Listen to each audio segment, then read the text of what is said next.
Hi everyone. So I wanted to talk to you and share with you today about patterns of manifestation.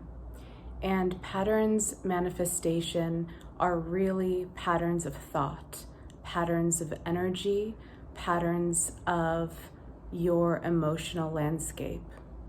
So when you are creating, when you have a vision, when you have a plan, an idea, or a goal, you are tuning into that specific frequency in order to bring it about into your direct experience right now. You are creating a magnetizing vibration, which is pulling that vibration towards you, that manifestation towards you. But in order to do this, you have to create a space within your experience, and many of you are living in this way already. Many of you are living in this way, and then there are many of you that are also struggling with this. And it's really tuning into your presence and allowing your presence to directly take you and magnetize your highest manifestations right to you. So when you are aligned with your presence, and presence is the doorway into source. So it is the way source flows through you. And it is the way that you allow source to flow through you and into your work in the world, into your creations, and bringing directly to you your highest manifestations. So there's so many different ways in which manifestation is discussed, but the most pure way, the most aligned way for you to magnetize your highest visions and to bring them into full fruition within your experience is to be the hollow bone, is to empty your vessel, is to abide in your presence. So if you're looking for tips and tricks, right, it's the wrong approach to looking at manifestation. So it's like this experience, this life, it's not about tips or tricks. It's about your genuine alignment with your inner being, with presence. And from that space you move, from that space you navigate, from that space you allow to open you, listening to your inspiration that's flowing through directly from source, and acting upon that inspiration. So you receive, right? You receive from source, you receive inspiration, and you directly act upon it. But what happens so often is that you receive inspiration and you can immediately start self-sabotaging and doubting what is moving through you. From thinking that it's not going to work, from not understanding why you're being led or guided in this way and second guessing it.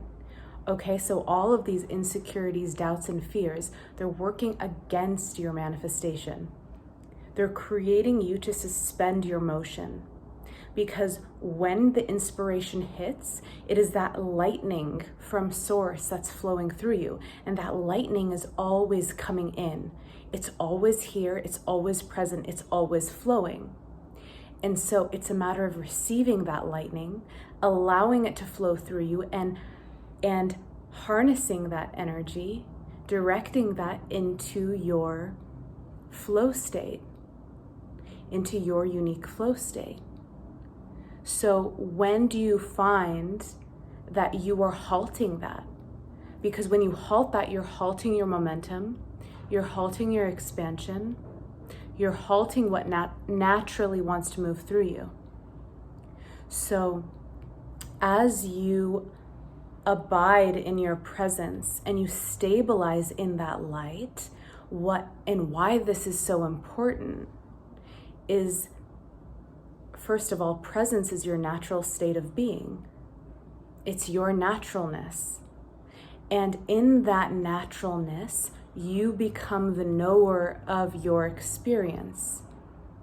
You become intimately one with your word, one with your actions, one with your creations. And when you become the knower, and know that being the knower does not mean that you are not an eternal student that is always learning, expanding, and growing. It simply means that you trust yourself.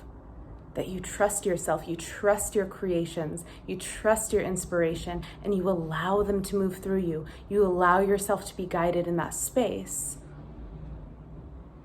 So, as you move from your presence, you're moving in direct alignment with Source, which is naturally manifesting the highest outcome for you.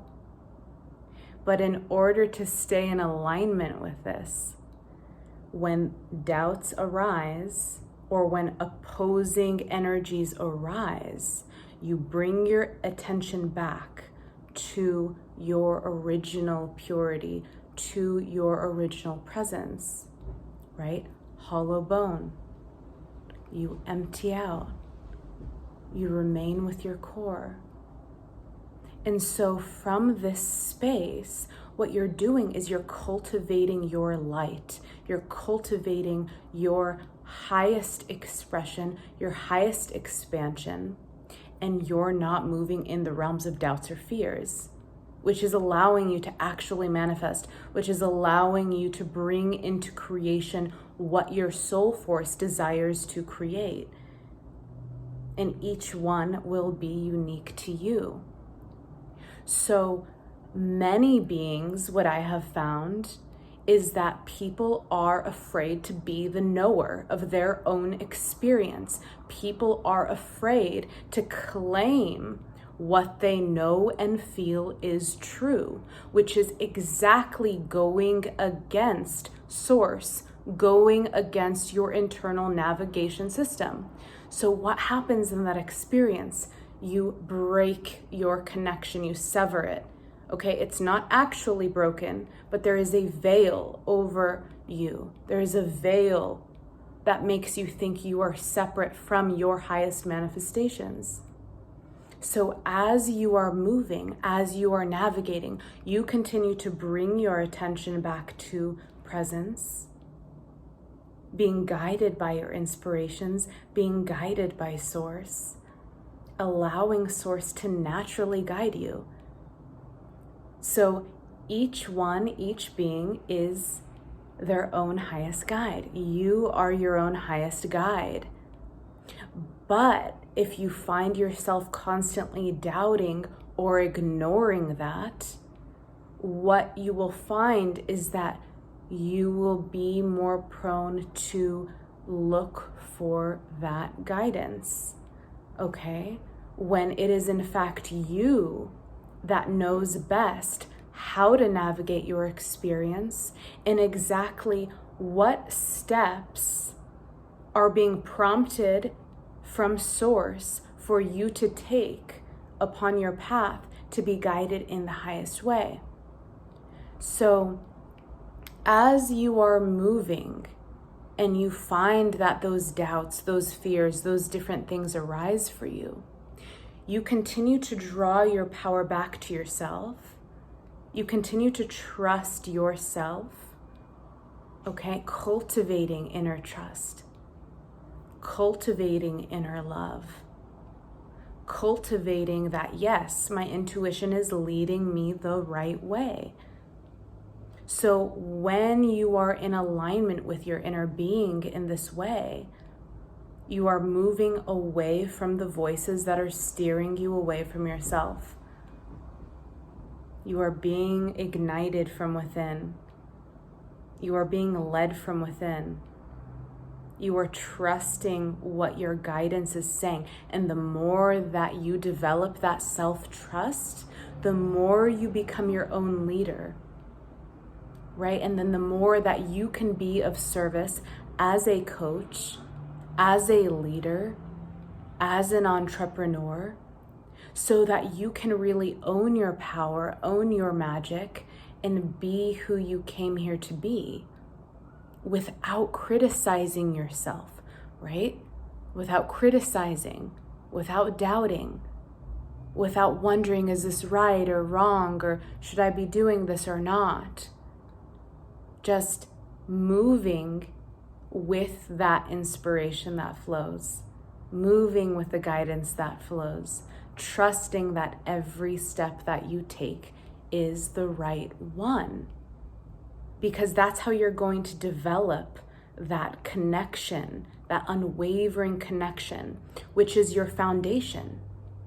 So when we talk about opening up our powers, opening up our intuitive capabilities, opening up our magical powers, the first step for that is becoming stable in your presence, becoming one with Source. And from that space, what happens is you are gifted with these other powers. You are gifted with these other powers, but first comes self-trust. Your oneness with Source, your oneness with your presence, your oneness with the divine in that way. And then what happens from there is your confidence is starting to build. Your confidence is starting to grow. And so you're able to step up as a leader. You're able to step up as a coach, as a guide, as a facilitator for the different spaces that you're in, because you actually trust yourself. You trust your emotion. You trust how you are being led and guided. Therefore, you become a great guide for others as well. To what? To align them back to their own guidance system, right? Not to keep feeding guidance for no reason. To guide in order for others to be their own guide. And from that space, we are developing and growing the landscape of the new earth, of the beings who are creating internally to externally, creating from their divine will and purpose upon the planet. So in this space, as you develop self-trust, as you focus on your commitment to aligning with your presence, and if this is difficult for you, if this is hard for you, if you find yourself in the realm of looping patterns of the mind, if you find yourself in looping patterns of emotion and these sorts of things, okay, so you practice each day, and you commit to a practice or a ritual that allows you to align with your true and natural space of being and divinity. So you give yourself the space. I choose myself. I choose to commit this space so that this space that I commit to may take over my entire days, my entire world, so that I can be in alignment with who I really am. So as you do this, you step into the vastness of your infinite potential. You open up all of these magical doorways of possibility, of potential, and you open up your world, because you're no longer moving in realms of insecurity, of doubt, of fear, right? Of incessant thought patterns that are cycling towards nowhere. You begin moving from your presence, which is always elevating, which is always expanding, which is growing, which is taking you upon your real path of evolution. And so you're moving out of those lower realms of existence. So if you guys need help to stabilize in this space, I created a meditation for you on my YouTube. And it is called Embody Your Light Guided Meditation to stabilize in your light and invoke your God form. And you could find it in the link in my bio. All right, bye guys.